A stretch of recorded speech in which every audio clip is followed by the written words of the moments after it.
معزز سامعین کرام السلام علیکم دوستو، آج کی اپنی اس ویڈیو کے اندر ہم آپ کو بتائیں گے کہ حضرت علی رضی اللہ تعالیٰ عنہ کو رسول کریم صلی اللہ علیہ وآلہ وسلم نے چکندر کھانے کا حکم کیوں دیا۔ اس کے ساتھ ساتھ ہم آپ کو بتائیں گے کہ چکندر کھانے کے کون کون سے فوائد ہیں اور اس کے اندر ایسی کون سی خوبیاں پائی جاتی ہیں کہ جس کی بنا پر حضور کریم صلی اللہ علیہ وآلہ وسلم نے حضرت علی رضی اللہ تعالیٰ عنہ کو چکندر کھانے کا حکم دیا۔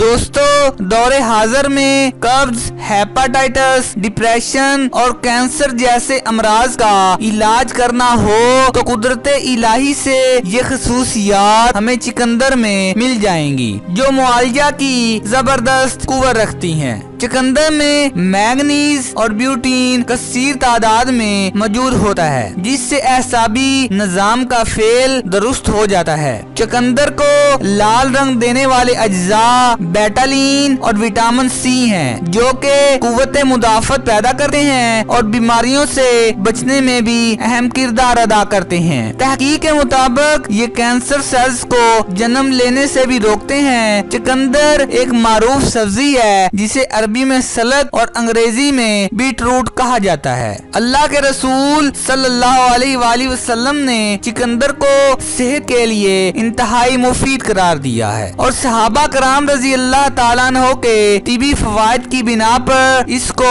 شوق سے کھاتے تھے۔ ترمذی میں حضرت ام منذر کے حوالے سے ایک حدیث مبارکہ ہے کہ ایک بار رسول کریم صلی اللہ علیہ وآلہ وسلم حضرت ام منذر رضی اللہ تعالیٰ عنہ کے گھر تشریف لے گئے۔ حضرت علی آپ صلی اللہ علیہ وآلہ وسلم کے ہمراہ تھے۔ اس وقت گھر میں کھجور کے خوشے لٹکے ہوئے تھے۔ سرکار دو عالم صلی اللہ علیہ وآلہ وسلم نے ان کھجوروں میں سے تناول فرمایا تو حضرت علی بھی کھانے لگے۔ اس پر آپ صلی اللہ علیہ وآلہ وسلم نے ارشاد فرمایا کہ اے علی، تم کمزور ہو اس لیے تم نہ کھاؤ۔ ام منذر چکندر کھانے لگے تو حضور صلی اللہ علیہ وآلہ وسلم نے حضرت علی رضی اللہ تعالیٰ عنہ سے فرمایا کہ اس میں سے کھاؤ کیونکہ یہ تمہارے لیے مفید ہیں۔ محدثین بتاتے ہیں کہ ان دنوں حضرت علی رضی اللہ تعالیٰ عنہ کی آنکھیں دکھ رہی تھی اور دکھتی آنکھوں پر کھجور کھانا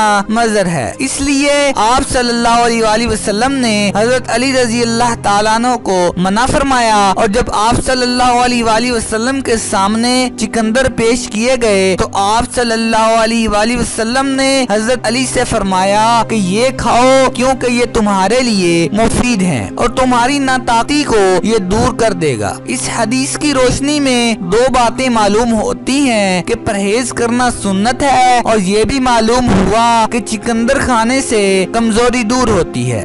بخاری شریف میں بھی چکندر کا ذکر ملتا ہے۔ قتیبہ بن سعید، یعقوب، ابو حازم، سہل بن سعد رضی اللہ تعالیٰ عنہ سے روایت ہے کہ ہم لوگوں کو جمعہ کے دن آنے کی بہت خوشی ہوتی تھی، اس لیے کہ ایک بڑھیا تھی جو چکندر کی جڑیں جنہیں ہم اپنی کیاریوں میں لگاتے تھے اس کو اکھیڑ کر اپنی دیگ میں ڈالتی تھی اور اس میں جو کے کچھ دانے بھی ڈال دیتی تھی۔ میں یہی جانتا ہوں کہ اس میں چکنائی یا چربی نہیں ہوتی تھی۔ جب ہم جمعہ کی نماز پڑھ لیتے تو اس بڑھیا کے پاس آتے، وہ ہم لوگوں کے پاس وہی چکندر لا کر رکھ دیتی تھی۔ جمعہ کے دن کی خوشی ہمیں اسی سبب سے ہوتی تھی اور ہم لوگ جمعہ کی نماز کے بعد ہی کھانا کھاتے اور قیلولہ کرتے تھے۔ اتباع کہتے ہیں کہ چکندر کھانا ہضم کرتی ہے اور ریشہ کو دور کرتی ہے، بلغم خارج کرتی ہے۔ چکندر کا مزاج پہلے درجہ میں گرم خشک ہے، یہ مواد تحلیل کرتی اور صدے کھولتی ہے۔ چکندر کی 4 معروف اقسام ہیں، ان میں سے سفید چکندر کا پانی جگر کی بیماریوں میں اچھے اثرات رکھتا ہے۔ چکندر کے قطلوں کو پانی میں ابال کر اس پانی کی ایک پیالی صبح ناشتہ سے 1 گھنٹہ پہلے پی لی جائے تو پرانی قبض بھی ختم ہو جاتی ہے اور بواسیر کی شدت بھی بتدریج کم ہو جاتی ہے۔ دوستو، یہ تھی ہماری آج کی ویڈیو۔ امید کرتے ہیں کہ آپ کو ہماری آج کی یہ ویڈیو پسند آئی ہوگی۔ اگر آپ کو ہماری یہ ویڈیو پسند آئی ہے تو پلیز لائک کریں، اپنے دوستوں کے ساتھ شیئر کریں اور کامنٹ باکس میں کامنٹ ضرور کریں۔ تو انشاءاللہ ملتے ہیں ایک نئی ویڈیو کے ساتھ، تب تک کے لیے اپنا بہت سا خیال رکھیے گا۔ اللہ نگہبان۔